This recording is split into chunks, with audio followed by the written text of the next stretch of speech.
Hello, how are you doing? So, one of the things I've loved about this walk is the trees and the woodlands and all that we've come across along the way. Yeah, I quite like my trees nowadays, more than ever anyway. And it's a bit in shade. Can't quite see this rather nice ash. Hopefully that's a bit better. There we go. Nice, mature, maybe veteran ash tree. And you're looking up there. You know, it's all the tree trunks, all the branches are coming out at roughly the same level in the tree. It's an indicator that this was once managed as a pollard.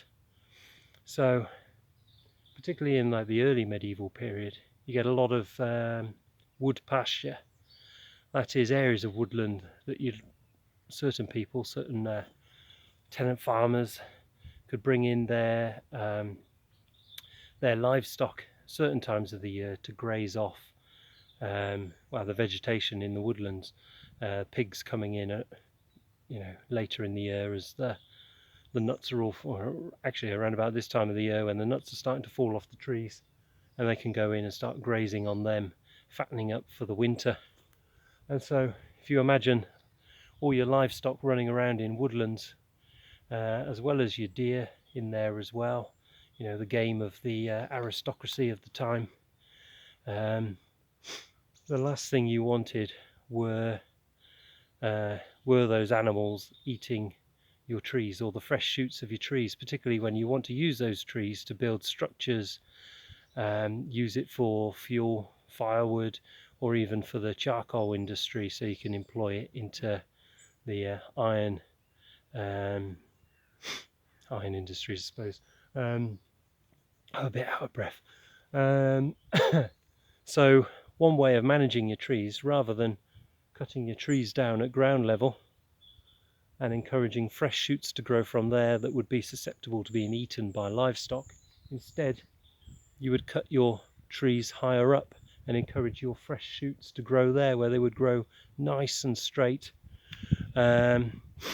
as what they call poles, that they could be taken off. And of course, depending on what you wanted to use that pole for would depend on when you would want to cut it. So if you wanted a broomstick, then you'd cut it after a couple of years. If you wanted timbers for a structure, then you would wait a bit longer. Obviously, as time goes on, you end up with less trees in the environment, but of course you still need that wood resource, particularly for charcoal and the like. The grazing of livestock in woodlands gradually faded out, and your woodlands then would become more enclosed with walls and boundaries and ditches, and the trees, instead of being managed as pollard up here, would be managed as a coppice, cut down here and allowed to grow as poles that way to get their fresh shoots. Of course, pollards did continue, and normally you find them nowadays preserved within field boundaries and even along roadsides as well. So there you go, just rambling on, basically giving myself a chance to have a quick breather. Heading on to Grossmont now, so see you later.